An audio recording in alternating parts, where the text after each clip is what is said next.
Welcome back, everyone. Thank you so much for joining. We are ending this book. We are going to begin with chapter 46 and then move on to the finale of chapter 48. Thank you so much for coming on this journey with me. I have really enjoyed reading this with you.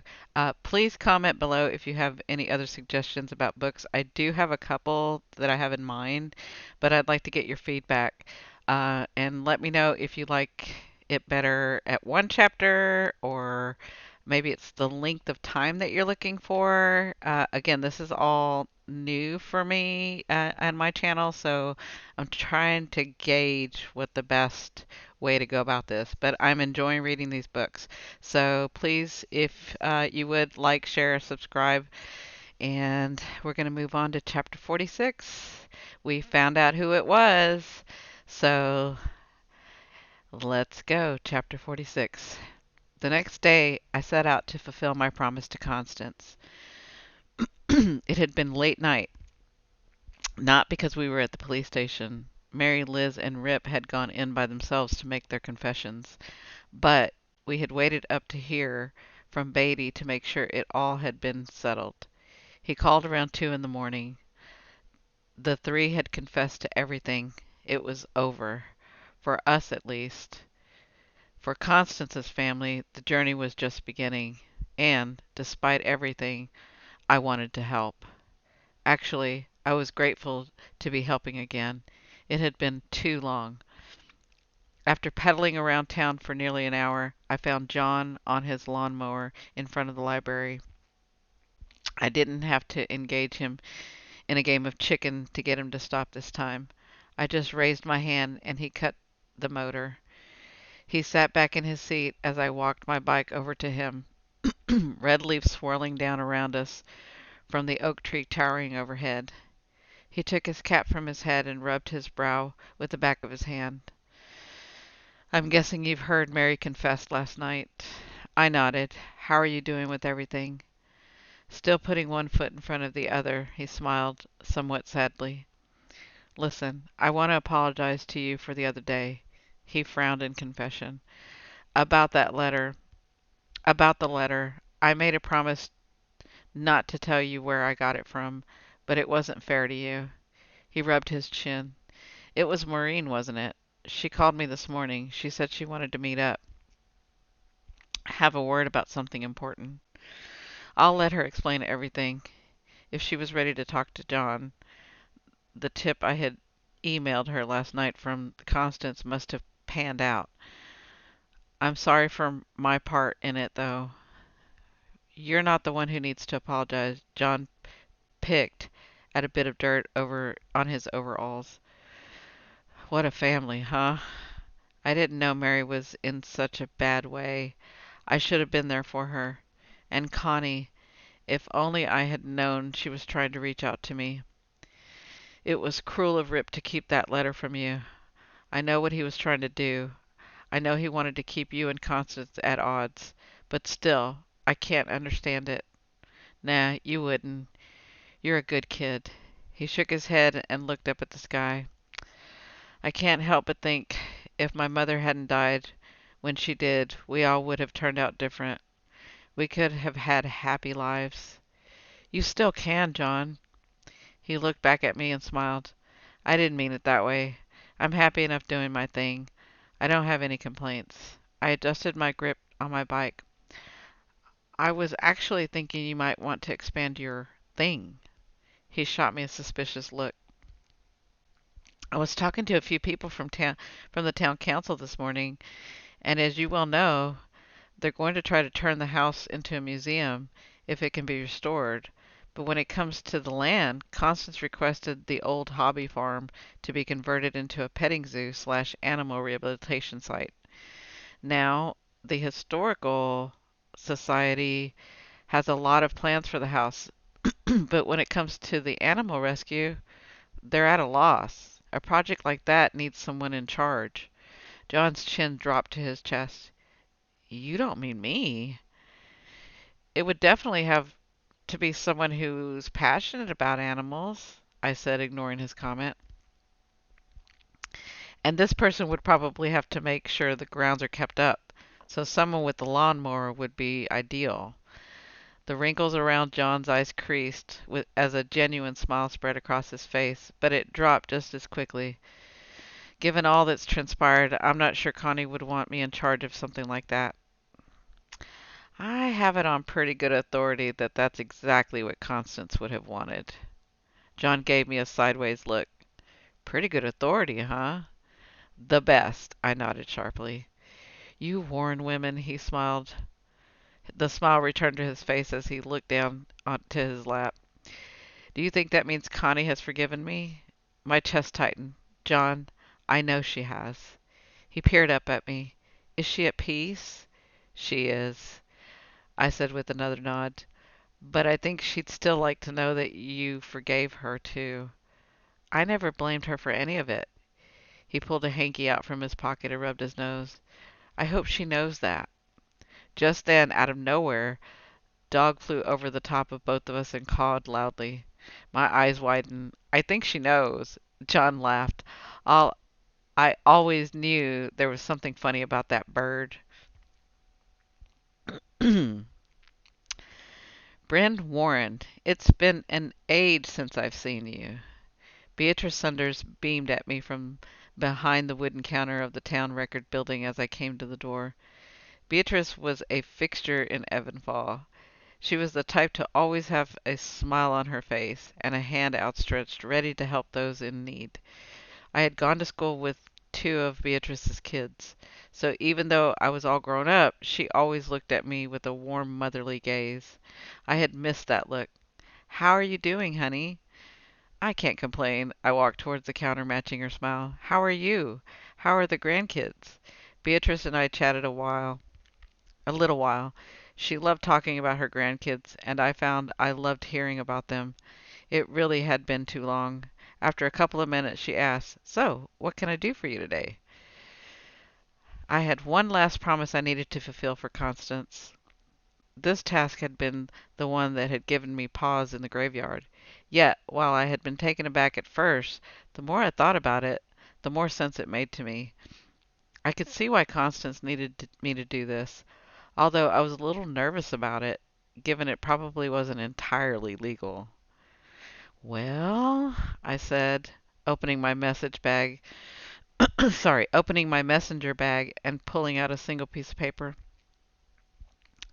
I'm sure you know Constance Graves was staying with us at Ivywood Hollow before her death. She laughed dryly. I think the whole town knows. Right. As it turns out, she left behind some important papers in her room. Now, I've given most of them to Beatty Barnes to look after, but he said this one belongs here. I placed the paper on the counter and I gave it a pat for good measure. What is this now? Beatrice asked, bringing her glasses up to her nose. It's the ownership of the Graves family burial plot. She gave it a thorough look. This is good to have. We had a break-in recently. A lot of documents were thrown out, in particular the ones having to do with the graveyard. I heard. That's why I brought this right over. She eyed the document closely. What's this? It looks like there might have been something stapled here at one point. She pointed to the top of the corner page. Oh, oh. I felt my cheeks burn. There's no other page as far as I know. That was true. There was no other page. There had been another page, an addendum, but that had been burned in my fireplace. Beatrice looked at the page again. For a moment I thought she was going to raise an objection, but all she said was, Okay, I'll be sure to file this away. Did Beatty make a copy? I don't think so. In that case, I'll send him one for the estate. I'm sure, given all that's happened, the more paperwork, the better, just so there's no misunderstanding. I nodded. Beatrice's smile dropped into something a touch more sad. It would be nice to think all the Graves siblings could rest in peace together, even Mary, if she so chooses. It's what Constance wanted. The words came out before I could stop. I felt my cheeks burn even hotter. Beatrice gave me a funny look. You sound pretty certain about that. Well, I said, performing a quick finger charm, I would imagine that would be the case. I patted my cheeks with my magically cold fingers. Beatrice gave me a wan smile. I wouldn't be too sure about that. Constance did have a reputation for being difficult. You know, I said, shaking my head, I think she had a bigger heart than the world ever got to see. Chapter 47. I'll get it. I trotted towards the front door of Ivywood Hollow. The doorbell had been ringing all day with deliveries. Most were food and supplies. The B&B was reopening in a few days, but somewhere for the special family event we had planned, one that was long overdue. It's probably the roses, Izzy shouted from the kitchen. Did you order them from Nixie? Nora's voice came from the top of the stairs. If it's her, I'm not here. I thought she was your friend, I called back to her with a laugh. I only said that to make Izzy happy, and you know it, Nora grumbled. That girl has far too many questions. Tell her I'll stop in at the shop tomorrow to settle up. She can pester me then. I smiled. Nixie was totally Nora's friend. I opened the door. At first, all I could see was a towering bouquet of yellow roses. That's right, yellow roses.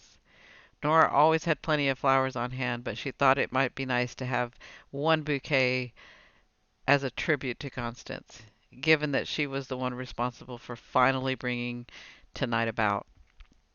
Nixie's face peeked around the bouquet. Her jaw dropped when she saw me. Hi, I said. Why don't you let me take those from you? I reached for the bouquet, but hesitated at the look on Nixie's face. I have 3 questions, she said quite seriously.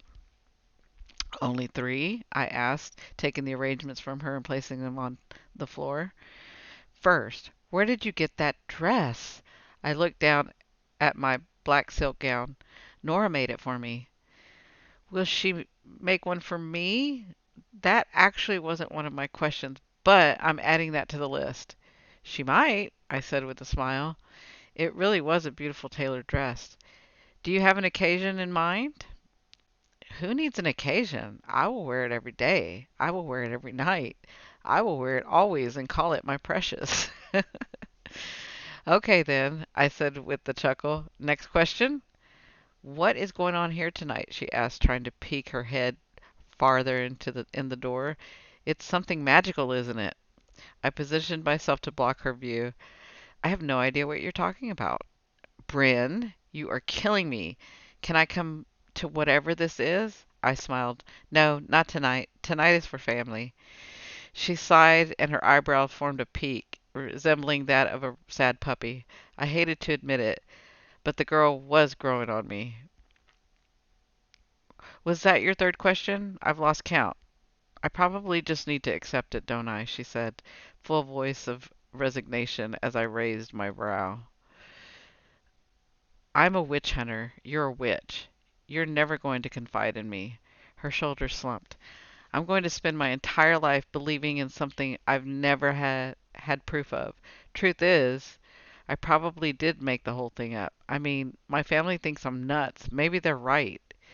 She was about to go on, but I reached out and grabbed her hand, effectively derailing, effectively derailing her. What are you doing? She asked, strengthening her dejected posture. Nixie, please be quiet. I'm still not back to full strength, so I need to concentrate. Her eyes grew incredibly wide. Why? What is happening right now? Close your eyes. But do it before I change my mind. Nixie snapped her mouth shut and squeezed her eyes closed. Do not tell Nora about any of this. Or Izzy. I stared at Nixie's hands and murmured a few words under my breath. Okay, open your eyes.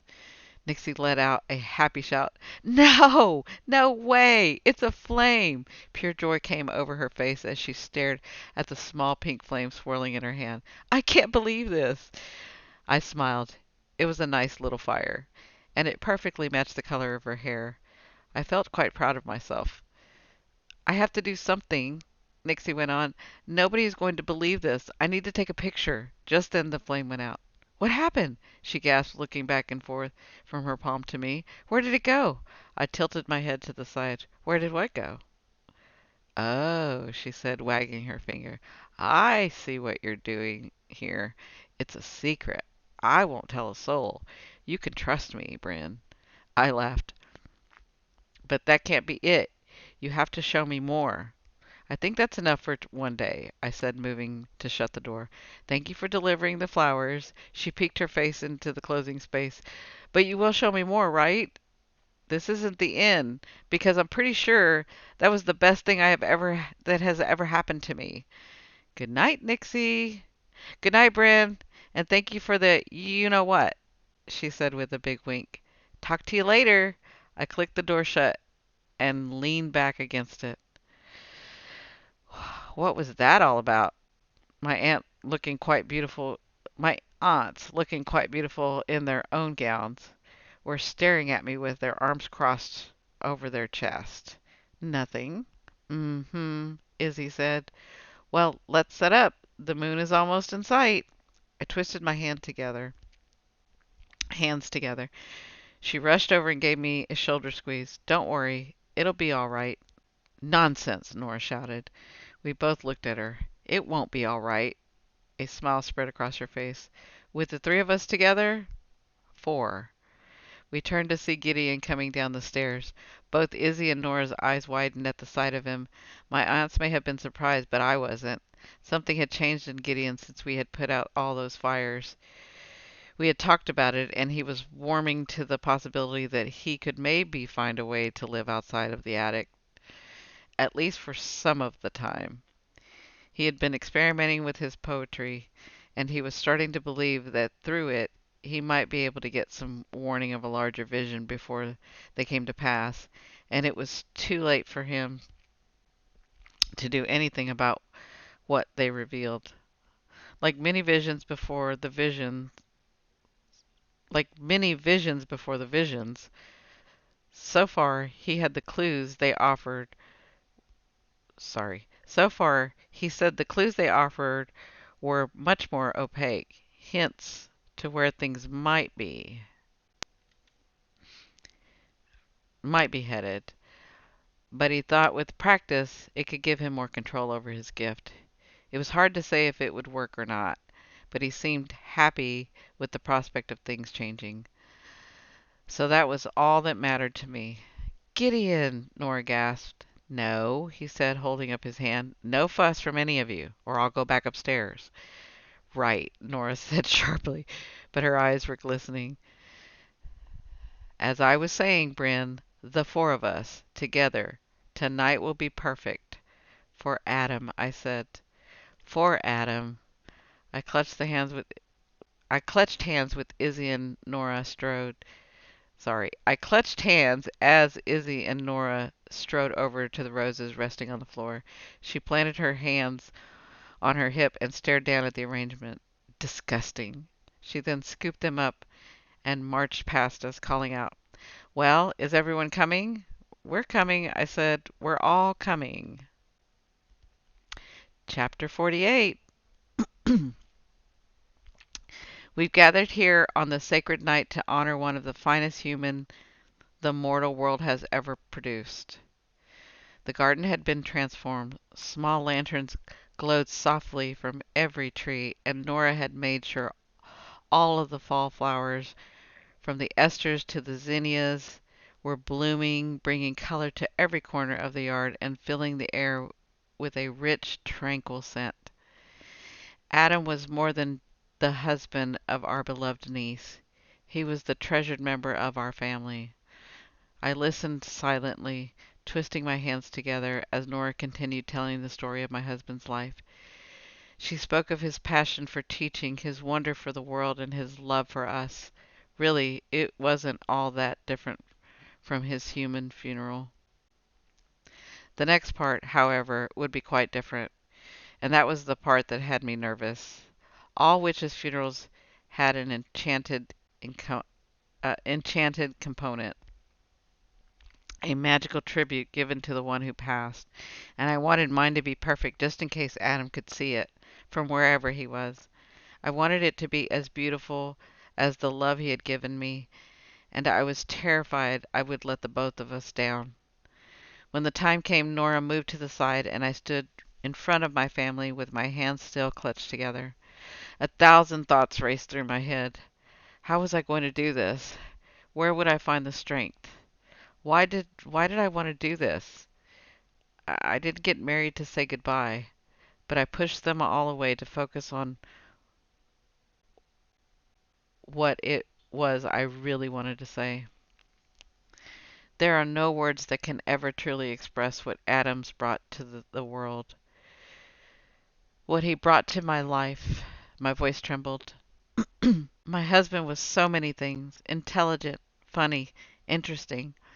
But more than anything, he was a good, kind man. Good and kind are simple words, but when you are lucky enough to meet someone rich in both those qualities, the effect is magnificent. Adam was magnificent. Tears welled in my eyes. "You are doing wonderfully, darling," Izzy called to me. No word, no words alone. Sorry, no, words alone are not enough to honor the man I had the greatest privilege of calling my husband.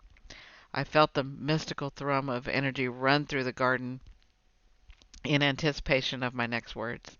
The Warren family had been using them for hundreds of years. So, as is our tradition, I offer my tribute. I squeezed my fingers into my palm. I could suddenly hear Constance's word to me, her message from Adam.